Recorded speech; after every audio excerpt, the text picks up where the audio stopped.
10 సంవత్సరాలు చాలా వరకు బీజేపీ పాలనలో ఒక ఇల్లు రాలే, ఒక రోడ్డు రాలే, కనీసం పిప్పి లిఫ్ట్ కూడా రాలే, పిల్లలకు ఉద్యోగాలు రాలే, మరి ఏది కూడా రాలే. కానీ అన్నిటి మీద రేట్లు అయితే పెంచారు. మీరు పొద్దుగా పోయేది 100 రోజుల పని ఎవరు తెచ్చారు? కాంగ్రెస్ పార్టీ తెచ్చింది. కాంగ్రెస్ ప్రభుత్వం స్వయంగా ఇచ్చినప్పుడు ఎంతైతే కూలి ఉందో ఈ 10 నుంచి మోడీ ఒక్క రూపాయి 100 రోజుల పనికి రూపాయలు పెంచలే, మీ కూలి పెంచలే. కాబట్టి రాబోయే కాలంలో 400 రూపాయలు మీకు 100 రోజుల పనికి రేటు పెరుగుతుంది. ప్రతి మహిళకు అకౌంట్ లో 1,00,000 రూపాయలు సంవత్సరంలో వస్తాయి. అదేవిధంగా రైతన్నులకు 5 ఎకరాల రూపాయలు ఇచ్చినాం, 10 ఎకరాలకు మరి నిధులు వేసినాం. ఇంకా మిగిలింది చేస్తుంటే మరి బీఆర్ఎస్ బీజేపీ వాళ్ళు కేసులు పెట్టి ఎలక్షన్ కమిషన్ ఇచ్చారు. మీ ఊళ్ళో రోడ్లు కావాలన్నా, బడి కావాలన్నా, సీసీ రోడ్లైనా, పింఛన్లైనా, 100 రోజులైనా, 5 లక్షలతో ఇందిరమ్మ ఇళ్ళైనా మీకు ఇచ్చే బాధ్యత నాది.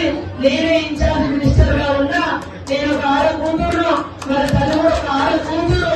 మనల్ని నమ్ముకొని ఆమె టీచర్ నౌకరి కూడా రాజీనామా చేసి వచ్చింది. గట్టిగా పోరాడుతుందని బీజేపీ ప్రభుత్వం 50 కేసులు పెట్టింది ఒక 6 కూతురు మీద. ఆలోచించండి. ఇక్కడికి వచ్చిన నాయకులందరూ కూడా దయచేసి సాయంత్రం నుంచి ప్రతి ఇంటికి వెళ్ళండి. ఎవరికైనా మరి 200 యూనిట్ల కరెంటు అది రాకుండా, లేదా అకౌంట్లలో 500 గ్యాస్ సిలిండర్ రాకుండా ఆధార్ కార్డు కానీ ఏదైనా నెంబర్ తప్పు పడ్డది కానీ చూడండి. ఎలక్షన్ కూడా అయిపోగానే అందరికీ ఇందిరమ్మ ఇల్లు, అరువులందరికీ పింఛన్లు వస్తాయి, రైతు బంధు వస్తాయి, రుణమాఫీ 2 లక్షలు అయితే, అదే విధంగా గ్యాస్ సిలిండర్ పైసలు కూడా వస్తాయి. కరెంటు కూడా మీ అందరికీ ఫ్రీగా ఇస్తున్నాం. డబ్బాలు ఇచ్చే బాధ్యత మీది, ఊళ్ళలో పని చేసే బాధ్యత నాది, ఫండ్స్ ఇచ్చి ఊరు అభివృద్ధి చేసే బాధ్యత నాది. బీజేపీ 10 ఏళ్లలో గ్యాస్ ధర 5 ఏళ్ళు ఉండే కాంగ్రెస్ ఉన్నప్పుడు 1200 పెంచింది. కానీ మీరు పోయే 100 రోజుల పనికి మాత్రం రూపాయలు కూడా మీకు కూలి పెంచలేదు. మరి అదే విధంగా పుడితే పనులు, చస్తే పనులు, మరి పెట్రోల్ పనులు, ప్రతి దాని పారపరికల పనులు, బంగారం ఎంత పెరిగింది? 10 ఏళ్ల కింద ఎంత ఉండే, ఇప్పుడు ఎంత పెరిగింది? మరి అదే విధంగా పారపరికల పనులు అన్నిటికీ పనులు వేస్తారు. బీజేపీ పేదల ప్రభుత్వం కాదు. రాబోయే కాలంలో పిల్లలు చదువుకునే సీట్లు వస్తాయి, ఉద్యోగాలు వస్తాయి, అది కూడా రిజర్వేషన్ తీసేస్తా అంటారు. మరి రాజ్యాంగం మార్చేస్తా అంటున్నారు. కాబట్టి మన ఉమ్మడి ఆదిలాబాద్ జిల్లా, మన పార్లమెంట్ అభివృద్ధి చెందాలంటే ఆత్రం సున్నా చేకూర్చు పోదేయండి.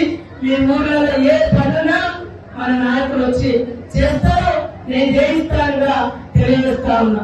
అదేవిధంగా పత్రికా మీడియా సోదరులకు ఉత్తమ్ కుమార్ రెడ్డి గారు మరి మన యొక్క మంత్రి గారితో మాట్లాడినాం. ఇక్కడ కోత ఎవరైతే వడ్ల కోత పెడుతున్నారో అది సవ్యమైనటువంటి రాదు, అది గవర్నమెంట్ వ్యతిరేకము.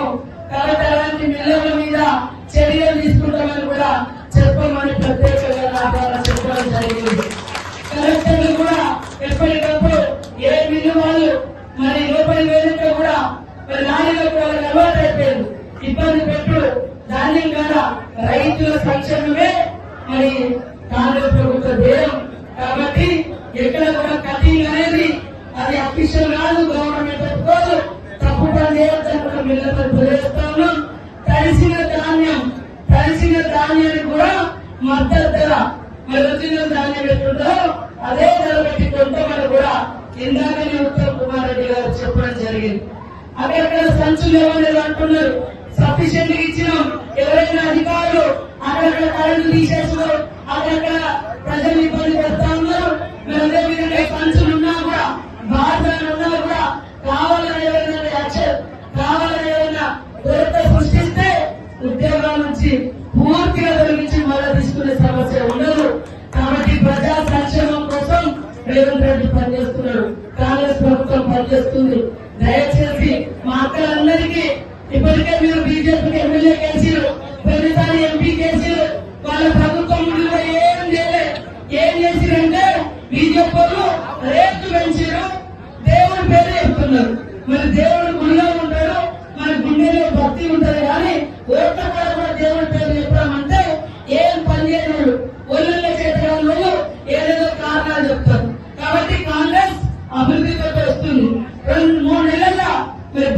ఇచ్చినాం, 200 కరెంట్ ఫ్రీ ఇచ్చినాం, 500 గ్యాస్ ఇస్తున్నాం, 5 లక్షలతో ఇల్లు శాంక్షన్ చేసినాం.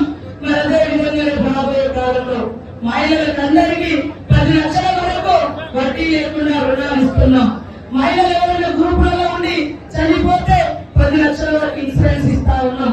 మహిళలను లక్షాధికారం చేయాలి, కోటీశ్వరం చేయాలని రాహుల్ గాంధీ మరి రేవంత్ రెడ్డి గారు ప్రత్యేక దృష్టి పెట్టిండ్రు. ఖచ్చితంగా రేవంత్ రెడ్డి సీఎం అవుతారన్నా అయితే మీరు ఏదైనా మొన్న ఈసారి దయచేసి అందరూ చేరుకుంటూ కొట్టేసి ఒక ఆడబిడ్డను గెలిపియండి. ప్రతి ఒక్క మహిళకు అకౌంట్లలో ₹1,00,000 వేసే బాధ్యత మాది. దయచేసి చేతి గుర్తు కొట్టేయండి. మీ బిప్పి లిఫ్ట్ కంప్లీట్ చేస్తాం, పెండింగ్ లో ఉన్నటువంటి పనులను కంప్లీట్ చేస్తాం. మన జిల్లాలకు యూనివర్సిటీ వస్తుంది, ఆదిలాబాద్ నుంచి ఆర్మూర్ వరకు రైల్వే లైన్ తెస్తాం. భారతలో మన కేంద్రీయ విద్యాలయం కూడా తీసుకొచ్చేటట్టే బాధ్యత మాది. సీఎం గారు ఒప్పుకున్నారు. దయచేసి పనిచేయడంలో పోతే మేము ఒకరం పేరుగా మేము పనిచేస్తాం, మాది బాధ్యత. అందుకని ఎక్కడ పెద్దలందరూ కూడా మీకు చెప్తారు. దయచేసి అందరూ చేతులు అసలైన తొలి వెలుగు. ఫాలో వాట్సాప్ @తొలి వెలుగు official.